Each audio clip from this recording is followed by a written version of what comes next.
बिस्मिल्लाहिर्रहमानिर्रहीम नाज़रीन आऊं आहियां तव्हांजो मेज़बान धणी बख़्शवारी जो ऐं तव्हां ॾिसी रहिया Sindh affair digital YouTube channel.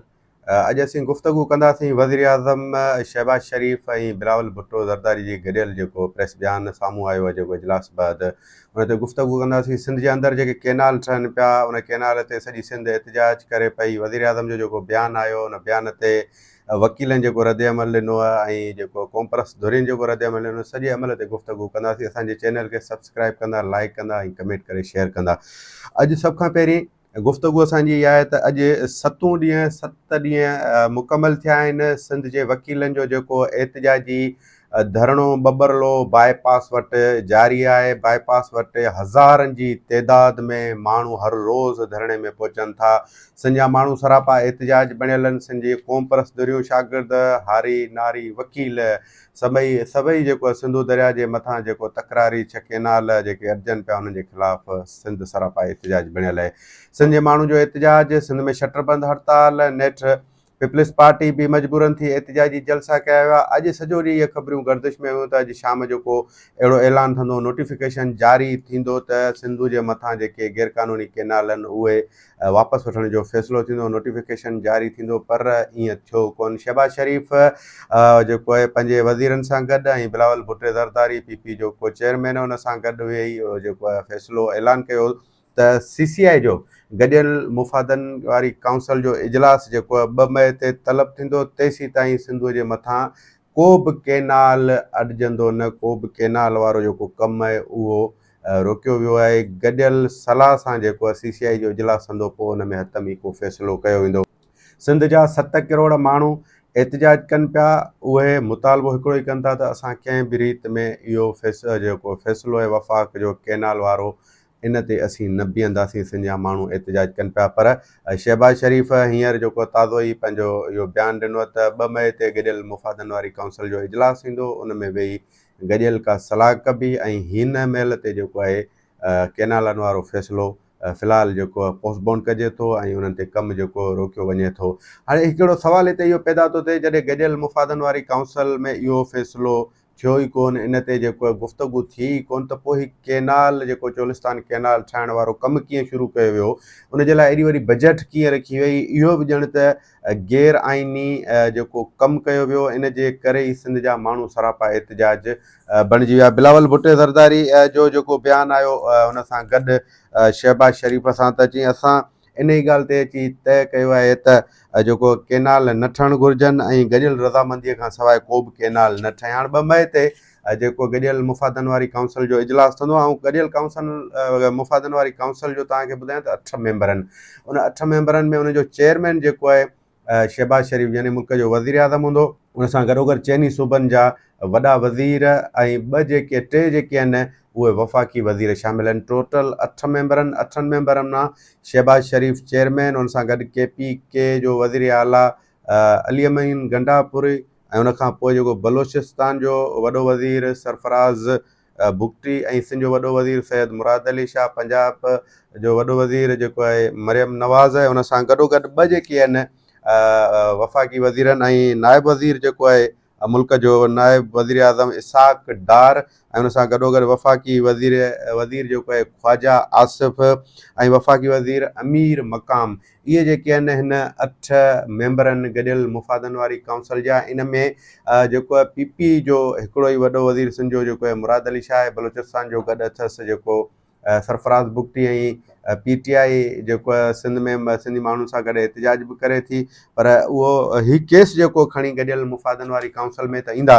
हाणे उते जॾहिं 8 मेंबर आहिनि, ज़ाहिरी तौरु पीपल्स पार्टी सिंध जे माण्हुनि खे एहतिजाज में ॾिसे थी ऐं सिंध जे माण्हुनि जो एहतिजाज बि ॾिसे पई। रद्द अमल बि जेको आयो आहे, पीपल्स पार्टी सिंध मां वोट बि खणे थी। उनजे वोटनि जे करे वफ़ाक़ में बि वेठी आहे ऐं उनजे करे जेको सिंध में पंहिंजी सिंध जेकी हू सरकार आहे।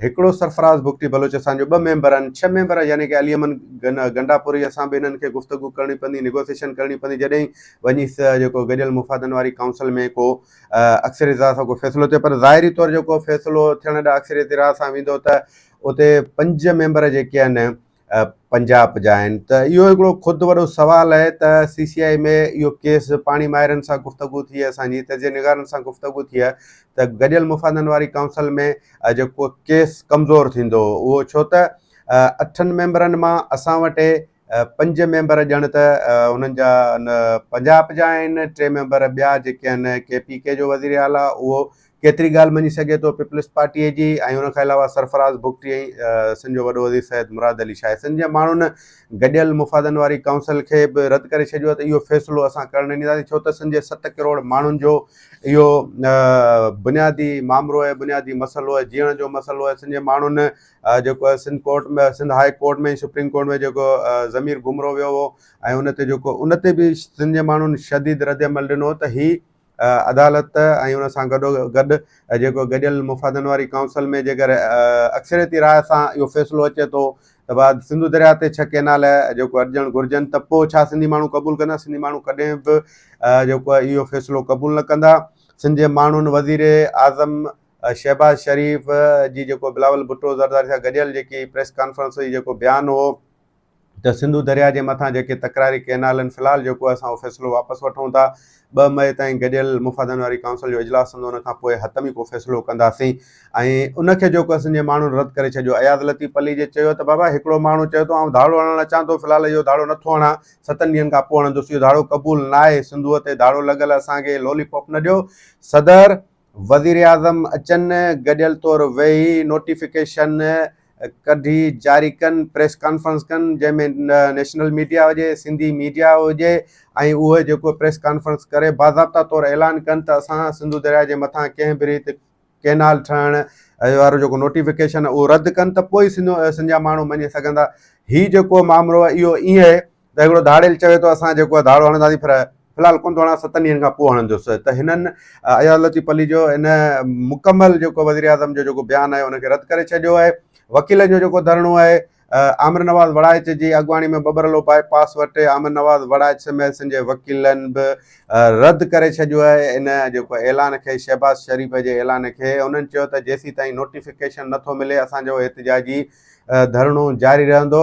आमिर नवाज़ वड़ाइच इहो बि ऐलान कयो आहे त थी सघे थो हाणे असां रेलवे ट्रैक बंदि करण लाइ बि वेंदासीं। हीअ सिंध जे माण्हुनि जे एहतिजाज खे शायदि का मज़ाक सम्झनि था, शायदि को सिंध जा माण्हू लाइट वठंदा, ईअं कंहिं बि रीति कंहिं बि सूरत में असीं क़ाबिले क़बूल न कंदासीं। सिंध जा माण्हू सरापा एहतिजाज बणियल आहिनि। सिंध जे माण्हुनि, क़ौम परस्तनि, आम माण्हुनि वज़ीर आज़म शहबाज़ शरीफ़ जे इन फ़ैसिले खे रद्द करे छॾियो आहे त CCI जे इजलास खे असीं न मञींदासीं, छो त CCI जो इजलास में अक्सरियत जेकी वेठी आहे उहा हिकु सूबे जी आहे, इन जे करे उन में बि को अहिड़ो फ़ैसिलो थी सघे थो। वज़ीर आज़म ख़ुदि अॼोके हिन बयान में चयो आहे त जेको 3 असेंबली केनाल खे, कालाबाग डैम खे रद्द कयो। कालाबाग डैम मुल्क जी मैशत लाइ अहम हो, पर असांखे जेको वफ़ा खां वधीक का अहिड़ा मनसूबा न आहिनि, इन जे करे असां उनखे नज़र में रखंदे उहो मनसूबो कालाबाग डैम वारो रद्द कयोसीं। त हिन खे बि ॾिसी ईअं ई कंदासीं, छो त पहिरीं मुल्क जो मुफ़ाद वफ़ाक़ मज़बूत हुजे, उनखां पोइ के फ़ैसिला कबा। पर सॼे सिंध जे माण्हुनि खे इहो उमेदु हुई त अॼु को नोटिफिकेशन निकिरंदो, अॼु को अहिड़ो वाज़े ऐलान थींदो, पर हीउ जेको वाज़े ऐलान न आहे थियो। ॼण त सिंध जे माण्हुनि इहो सम्झी छॾियो आहे त हीउ लॉलीपॉप आहे, इनखे रद्द कयूं था। हाणे वज़ीर आज़म शहबाज़ शरीफ़ ऐं बिलावल भुट्टो ज़रदारी गॾियल तौरु ई जेको ऐलान कयो, उनखां पोइ PP सिंध जे सदर निसार खोड़ो, जिन खे पंहिंजी पीपल्स पार्टी वॾी कामयाबी करार ॾिनी आहे, हुननि जेको 3 ॾींहं जश्न मल्हाइण जो ऐलान करे छॾियो आहे निसार खोड़ो पीपल्स पार्टीअ। पर हिकु तरफ़ निसार खोड़ो पीपल्स पार्टी जश्न जो ऐलान कयो, त ॿिए तरफ़ सिंध जा क़ौम परस्त, सिंध जा वकील, सिंध जा हारी, उहे उन्हनि पंहिंजो एहतिजाजी तहरीक खे तेज़ करण जो फ़ैसिलो करे छॾियो आहे त असां कंहिं बि रीति हिन केनाल वारे मनसूबे ते जेको पोइते न हटंदासीं। सिंध ऐं सिंध जा माण्हू हिकिड़ो ई मुतालबो चाहिनि था त सिंध जे अंदरि जेको तकरारी जेके केनाल आहिनि उहो फ़ैसिलो वापसि वरितो वञे। हीअ सॼी सूरत हाल असां तव्हांजे आॾो पेश कई आहे, ऐं जेकी बि सूरत हाल थींदी, जेकी बि नई डेवलपमेंट थींदी, असां उहो तव्हांखे पंहिंजे नाज़रीन खे पल पल जी जेको सूरत हाल खां आगाह कंदासीं। असांजे चैनल खे, Sindh affair digital YouTube channel खे सब्सक्राइब कंदा, लाइक कंदा, पंहिंजे मेज़बान धणी बख़्श बारी जो ॾींदा इजाज़त। साथ सलामत, सिंध सलामत।